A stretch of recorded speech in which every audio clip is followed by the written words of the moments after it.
Welcome to the Archive Room, the stories behind the footage. Before we dive into this week's episode, if you're enjoying these conversations about the world's great film and television archives and the people whose job it is to preserve, restore, and find content from within the vaults, then please like, subscribe, share, comment. It helps hugely for us to grow our audience. So thank you. And if you're a brand and you're interested in having your product featured on this podcast, please do get in touch. So welcome to the Archive Room. My name's Dominic Dare, and this is my co-host, Sandra Coelho. Hello, everyone. Today's guest is Matthew Frank, one of the most experienced television rights executives in the UK industry. In 1994, he joined RDF Media, the indie production company behind shows like Wife Swap, Faking It, and The Secret Millionaire. He built RDF Rights, their distribution arm, completely from scratch, growing it into a business turning over more than $40 million a year and winning the #1 distributor slot in Broadcast Magazine's peer poll, not once, not twice, but 3 times. When RDF was acquired by Zodiak Media in 2010, Matthew stepped up as CEO of Zodiak Rights, a global operation selling 20,000 hours of content to over 200 broadcasters worldwide, with revenues far in excess of $80 million.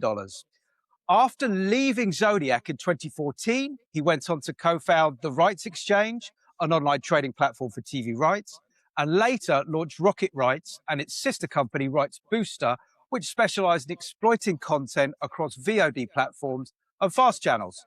Matthew, welcome to the Archive Room.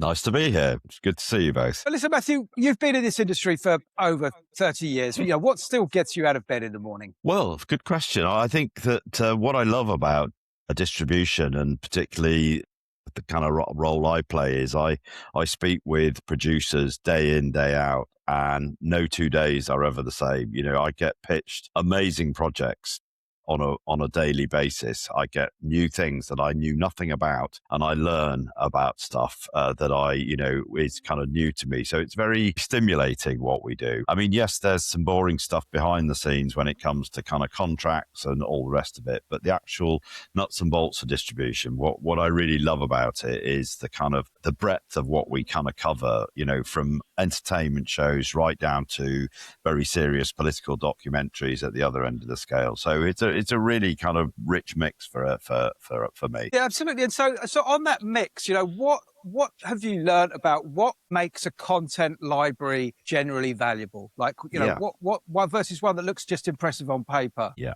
I think it's slightly stating the obvious, I suppose. But when we look for content to distribute, we look for stuff that has international appeal. It has resonance in other territories, and that doesn't necessarily mean it has to have a country's people in it necessarily, but it's a subject matter that will relate and resonate with people in America, in China, in Asia, whatever. So that's our kind of starting point is, if I'm a buyer overseas, why would I be interested in this content?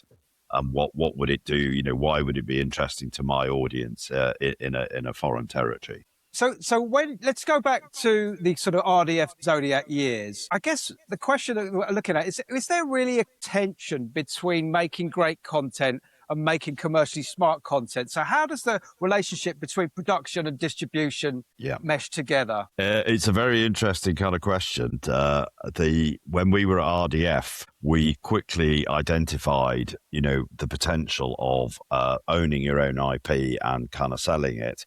And actually, it's the margins in television shrank, became more and more important, that the revenues that flowed from distribution became your kind of profit. So it became more important that we were making stuff that was commercially viable internationally. And we used to have a development meeting with our kind of production development team at RDF, chaired by none other than Stephen Lambert at the time. And he would bring his kind of 4 or 5 development people to the boardroom table, and they would sit on one side, and then on the other side was me and my senior salespeople, and they would pitch us ideas that they were kind of developing, and then we had to mark them out of 10 as to whether or not we thought they were any good and would they sell. Anything below a 7 got strangled at birth and never saw the light of day. Anything over a 7, they would then take to the next stage and work up a treatment, go and pitch it, and all the rest of it. Some people argued that, that's kind of stifling kind of creativity. And, there were probably some great shows that didn't make it to air. That's probably true. Some shows didn't make it to air because they wouldn't sell. But some of the best shows we ever made that we became kind of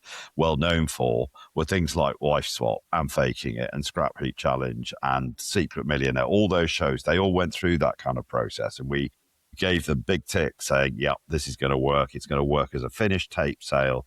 And you can also sell it as a format where a country would buy the format, or a broadcaster in a foreign country would buy the format, and they'd make their own local version. And we would help them make that version. We would advise them on the production kind of process. So there was a kind of process that everything had to go through. And it served us incredibly well. There weren't many programs that we made other than the odd vanity project. We might, if we wanted to work with a particular director, we might do a film that was very, very British, for example. It might be A History of the National Health Service, but it's a really great film for Britain, not very interesting to anyone else.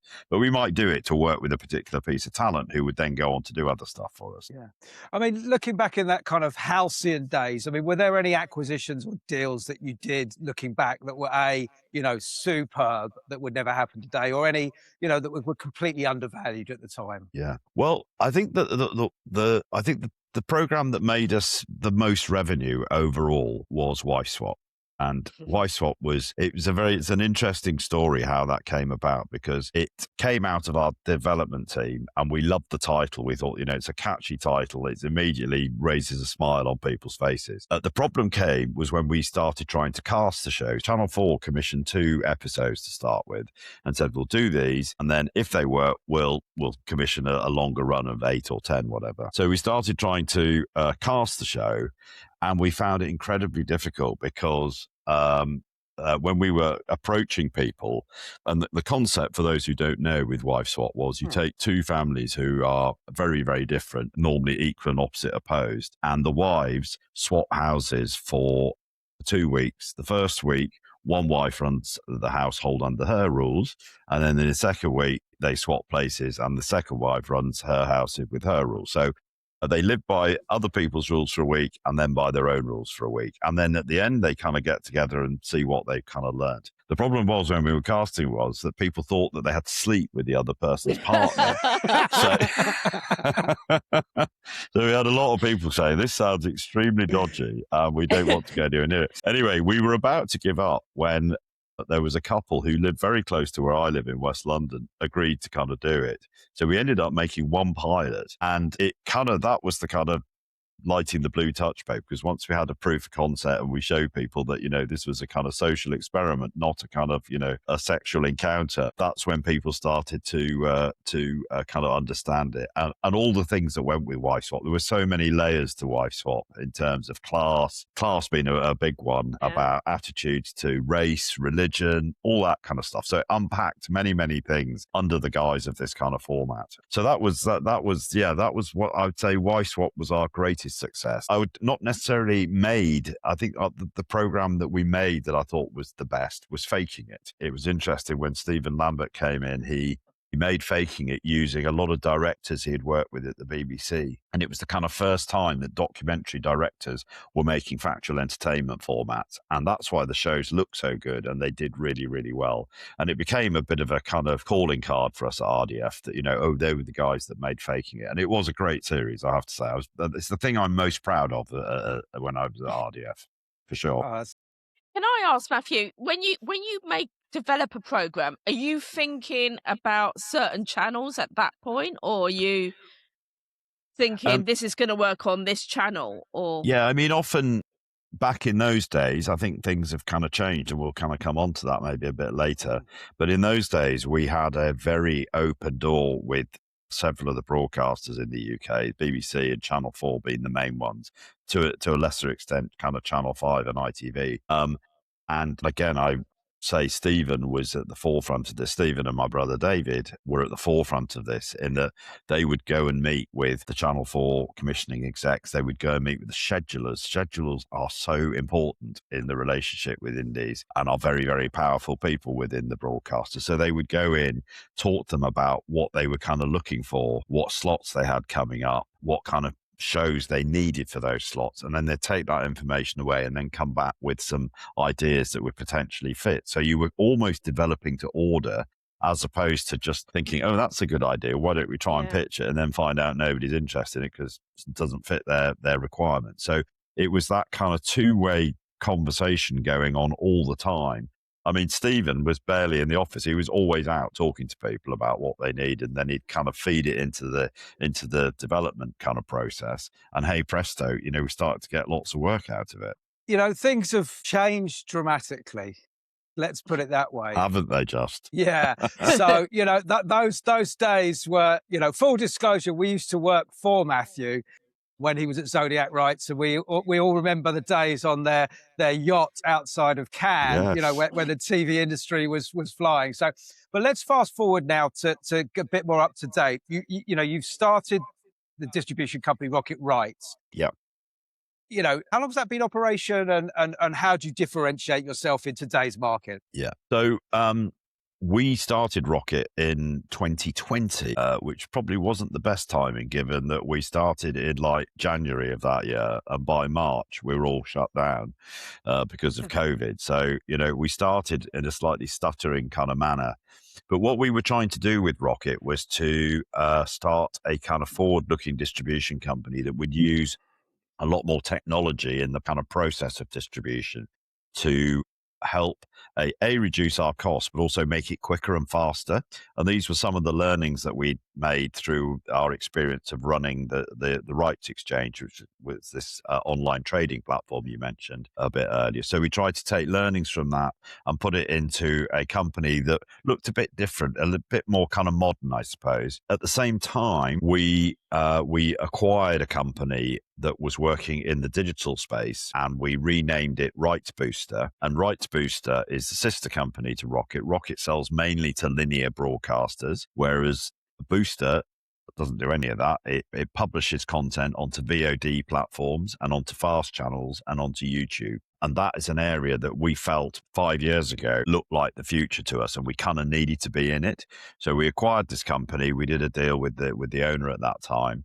And what a blessing that turned out to be, because the market has shifted so dramatically in that direction over the last 3 or 4 years, and particularly the last couple of years, actually, and at the expense of linear, the linear markets are struggling. And again, we can look at reasons why that's kind of happened. But so that's what we tried to do, was become a next generation distributor. That's what we kind of positioned ourselves as. And hopefully that's kind of what we've achieved to some extent. We've still got some way to go, I think. People that don't know, can you explain what linear channels are? Yeah.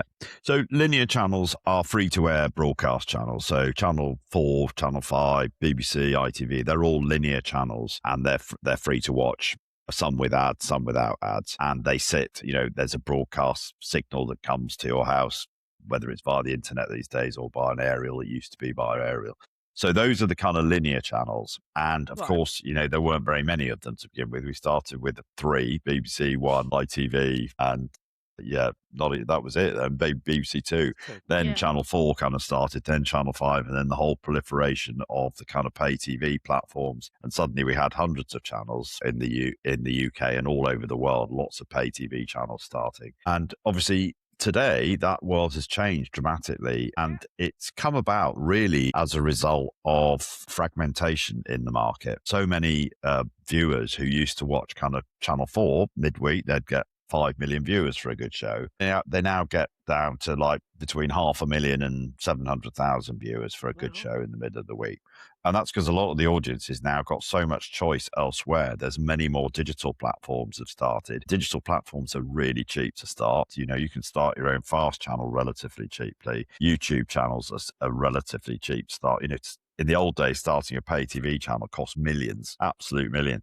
You can start a YouTube channel on a few grand. It really doesn't. It's kind of opened that whole world up. So the choice that's been given to the consumer is extensive.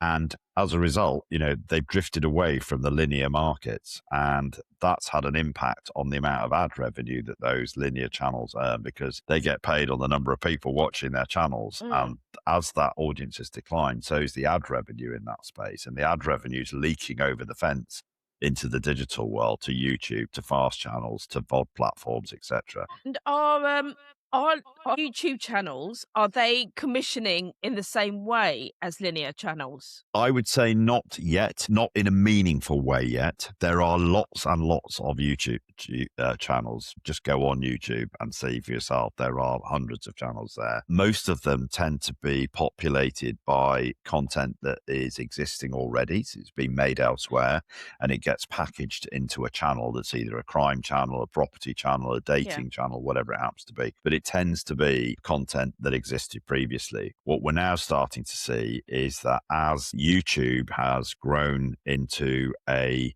long form content kind of platform as well, that more and more people are kind of watching it, particularly older people are watching YouTube. You know, if you buy a connected TV now, you see YouTube is one of the first channels that come up.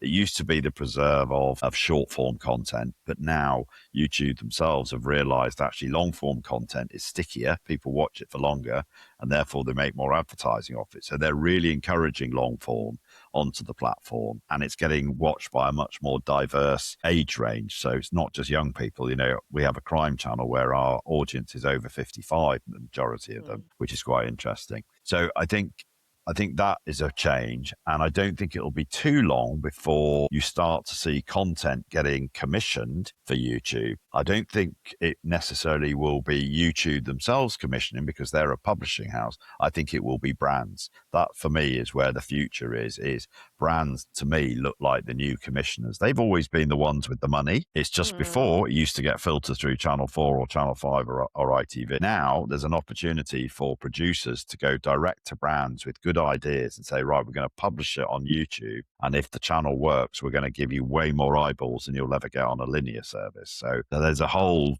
big dynamic going on there as well, which I think is really exciting. And I think it's really exciting for young talent, you know, and I mean behind the camera talent, you know, people who are learning their kind of spurs in production. There's some great opportunities in the YouTube space to make stuff. Absolutely. I mean, we you know, we've been working with ITV on, they have Zoo 55, and we have a small channel based around archive, which is amazing for us.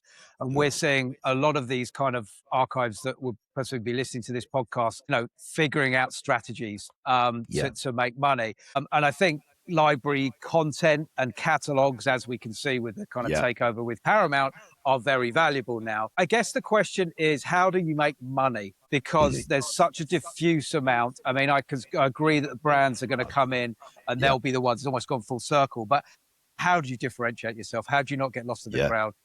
I think it's a very good question. I think it's one that, you know, a lot of YouTube channels are still wrestling with, is how do you surface your content and get your subscriber base up and get the number of eyeballs to your channel. It's challenging, and it's never been more challenging because everybody's diving into this space, and every day there are new channels kind of starting. So I think what you have to do is you have to look at what works on YouTube and how it works on YouTube. I think that it's about looking at the genres that we know work and using the data, looking at, for example, true crime. We know true crime is one of the top rating shows in the digital space, and we know what the audience looks like for that. It tends to be female, and it tends to be over 55.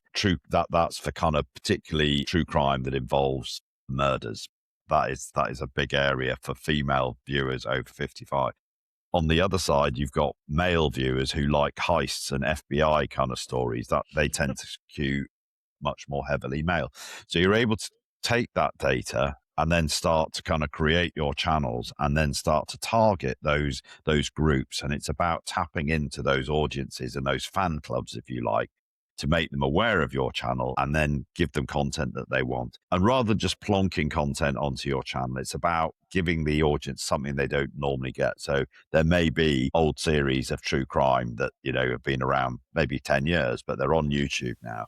How do you make that more exciting? Is you start to do bonus content around it. So you go back and interview some of the detectives who were involved in a particular case, and they're reviewing the case now, again, maybe with new technology to see, you know, if they do things differently. So there's things you can build around the content that you can serve your audience almost on a daily or weekly basis that keeps them coming back, keep them interested, and keep giving them what they want. The other thing I think you can do in the kind of like attracting people is talent. So having big name talent on your is a well, it's not a guarantee for success, because I think it needs to be a combination of the talent and the genre and a genuine interest in that. But there's some very good examples of shows that have done extremely well on YouTube that are led by kind of YouTubers, big YouTubers. I mean, there's one example which you can see, which is there's a guy called Inox Tags, who's a French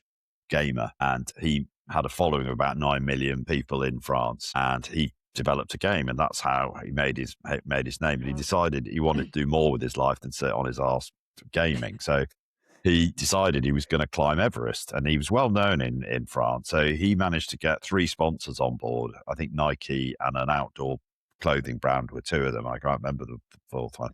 Anyway, they put in the money, quite a lot, 2 or 3 million quid to fund the filming of the preparation and the climb of Everest. And it was full of drama and all the rest of it.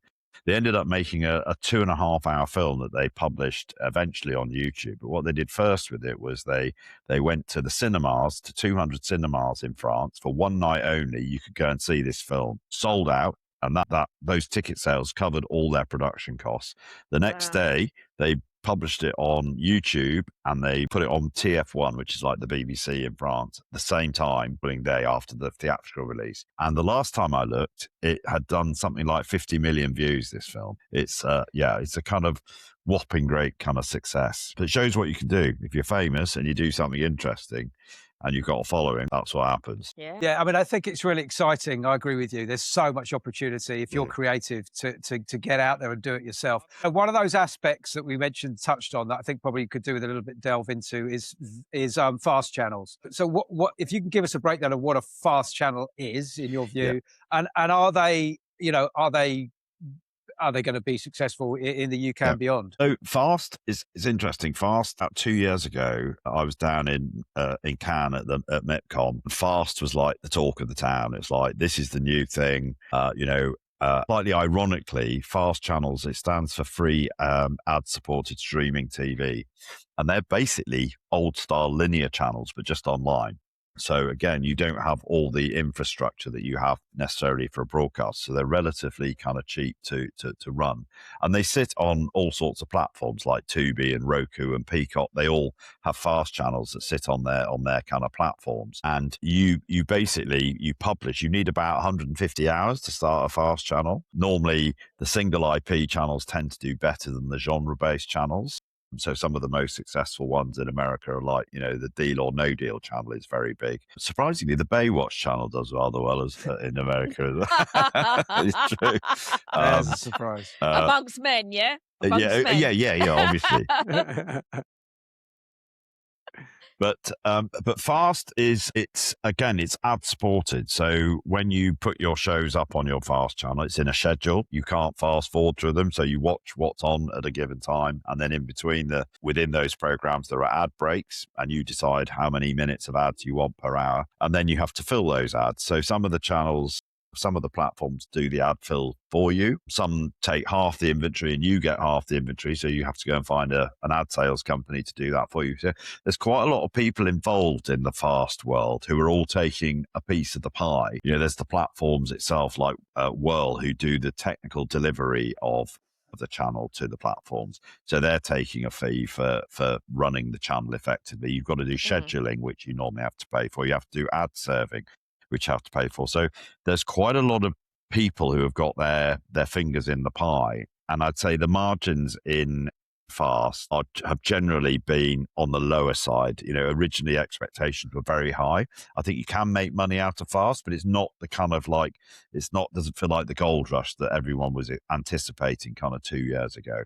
There are some very successful Fast channels, by the way, particularly in the scripted world. There's some that I am aware of. There's a one Fast channel that just runs old Westerns movies, and it does incredibly well. So there are success stories, but I'd say run-of-the-mill, non-scripted channels, that you're not going to be buying the yacht in Cannes with those kind of channels. They'll turn over a reasonable revenue, but yeah, it's hard. It's hard. Yeah. In terms of, let's sort of just circle to documentaries, because a lot of people that follow us and our industry has been traditionally built on documentaries. Yeah. we're seeing the demise, as we just talked about, of linear channels. So the people that were funding these were the Channel 4s of the world, in the UK at least, and obviously in the States, a similar situation. So if you created a documentary, it used to be that the international rights were kind of the money, right? So you get a domestic broadcaster to show it. What's the strategy? What does it look like now for documentaries in terms of trying to make money out of them? Well, I'd say, the documentary world is very tough at the moment, because so many of the strands that used to commission documentaries on Channel 4 and Channel 5 and what have you have gone. You look back at Channel 4, they used to have like 5 or 6 regular strands, like Equinox was a big kind of science strand they used to have, and others, I can't remember what they were all called. But they were, Dispatches was another one, etc.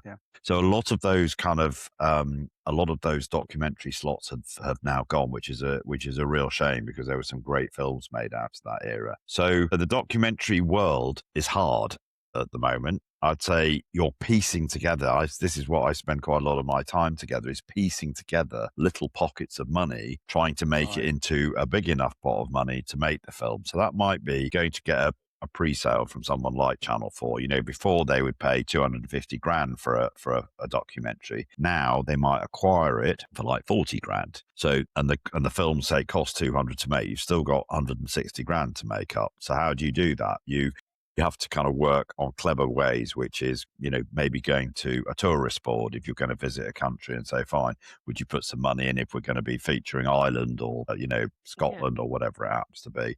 You're looking at film boards, so you're looking at tax breaks in countries, you're looking at, crowdfunding, etc. So it's about piecing together those little pockets of funding, and it's hard work. And that, a lot of people have just given up and done something else. I think the other thing for documentary makers is that we've always had this preserve of documentaries have to be an hour long or 90 minutes long. I think there is now room for a lot more shorter form content to be made that's cheaper to make. And I think that is the kind of thing I've learned recently, is how incredibly talented some of the young filmmakers I've come across recently.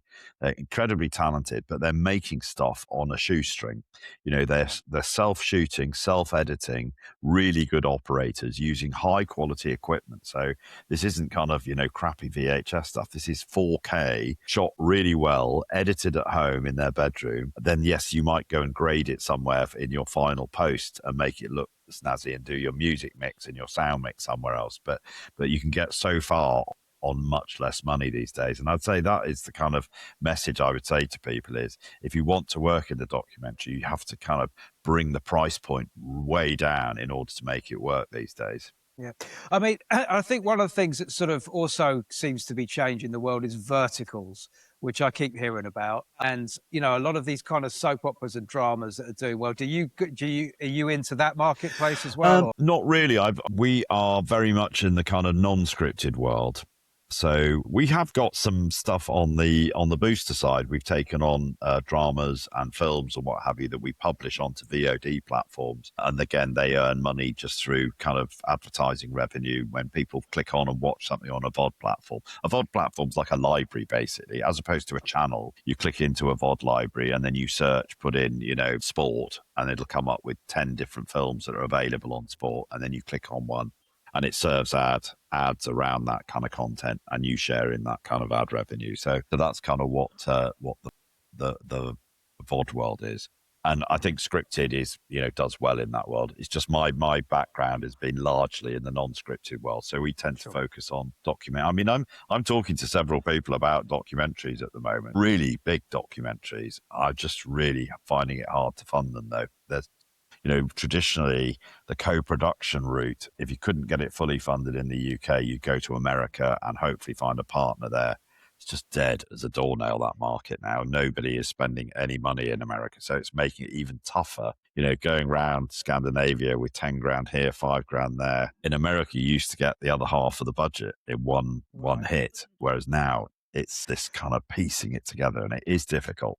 Well, do you think that will change? I do, Sandra, actually. I think that, and I go back to what I was saying earlier, is I think that the key to this is brands. I've said this for quite a long time, and I think it's now starting to really happen that brands still want to reach big audiences. They're still interested in having content that resonates with their with their kind of audience, their customers in a way. And Oh. they're a lot of them are putting money into kind of content that's not just brand slapping or pushing their content. They're doing it in a much more clever way.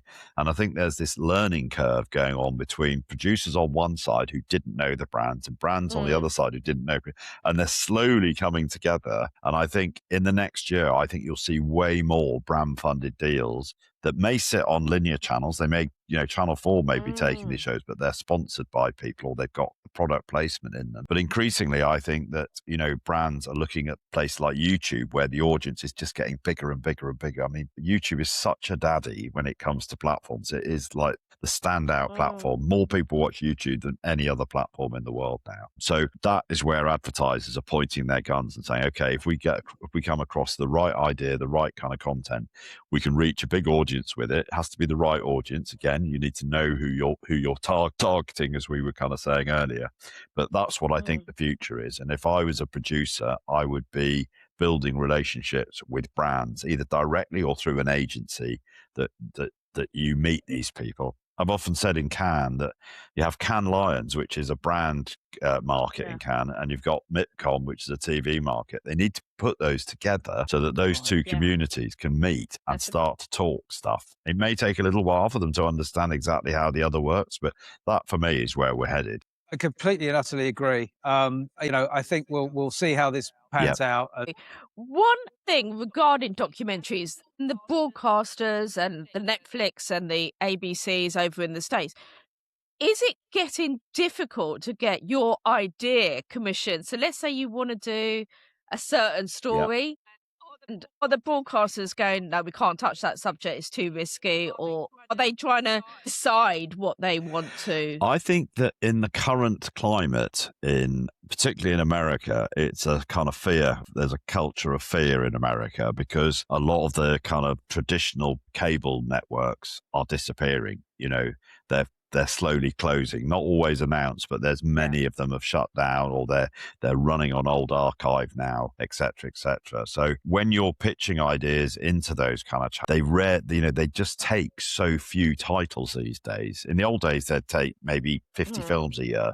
Now they're taking like 2 films a year. And so getting your idea to stick with them is really, really tough. There's a lot of competition for the slots, etc. So it's just, there's just less buyers out there for it. It's and I think that's going to get worse. I think America, that's where, there are opportunities again for YouTube in America. That's where most of the YouTube audience sits. Opportunities to reach those people through brand funded content. And that's why I go back to brands rather than commissioners are where I think, see the brands as your new commissioners. That's why my new mantra actually.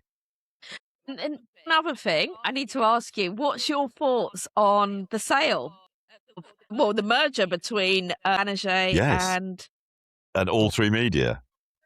Yes, I mean, it's a good question, Sandra. I haven't had a chance to really kind of digest it, but, I thought Banijay couldn't get any bigger, and now they're merging with All3. And so it's going to become, this kind of enormous company. I'd just be interested to know, and I don't know the answer, is what the end game is. What happens after this? Do they go for a public listing of the company and become a stock market listed company? Are they looking for an even bigger sale to somebody like Paramount in the future? But it's an interesting deal. And I guess it's probably driven by the shareholders at the end of the day. You've got some, big shareholders in those companies, and some of them wanted to realize value. They've been in All3 for a long time. So maybe it's some of those big kind of, venture capital companies looking to cash out. We'll see. It strikes of an industry that's constricting and this consolidation just everywhere, and these legacy kind of networks, as I say, just being sent out to dry. As content representatives from our company, Lola Clips, we find it a very exciting space. I think you're right. I think the key is going to be connecting those brands with those producers. And anybody who's got a business doing that, get in touch with us because we want to learn about that particular nexus. I can see in the not too distant future that brands will start to buy production companies. So they'll be bringing that skill set in-house. So rather than people like All3 buying production companies, there'll be brands saying, right, we want the capability to be able to make content using people who know how to make it. You know, brands don't know how to make content particularly. They know how to make ads, short little ads, but they're not good at what I call longer form content. And that's where they need to work with producers. So I can see that, you know, in the next kind of year or two, production companies will start to get picked off by brand owned companies. And the fact is that longer form content sits for longer and gives you that kind of, you know, brand awareness for longer. I have a friend who's a creative director of an outdoor sports brand company, and they're investing heavily in that kind of longer form content surrounding their kind of extreme exploring, all that kind of stuff. This is a quick fire round. God, okay. I'll do my best. And it's quick answers. First thing that comes into your head. Oh, it's requested type of content right now. True crime. One title that has surprised you with sales. The drama about the gay ice hockey team. I can't remember what it's called, but I can't either. It's been an enormous hit, which I think everyone was quite surprised.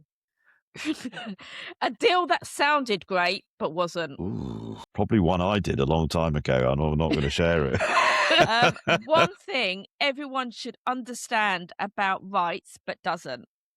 I would say the importance of rights ownership and making sure you don't give your rights away too easily. One title you'd like to boost again? Wife swap. Streaming platforms, dreams or headaches? Depending on which one, headaches, more than dreams. Okay, well done. Good. They were quite good.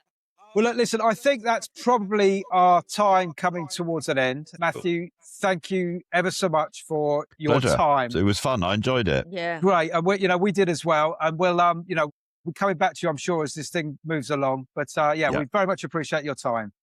My pleasure.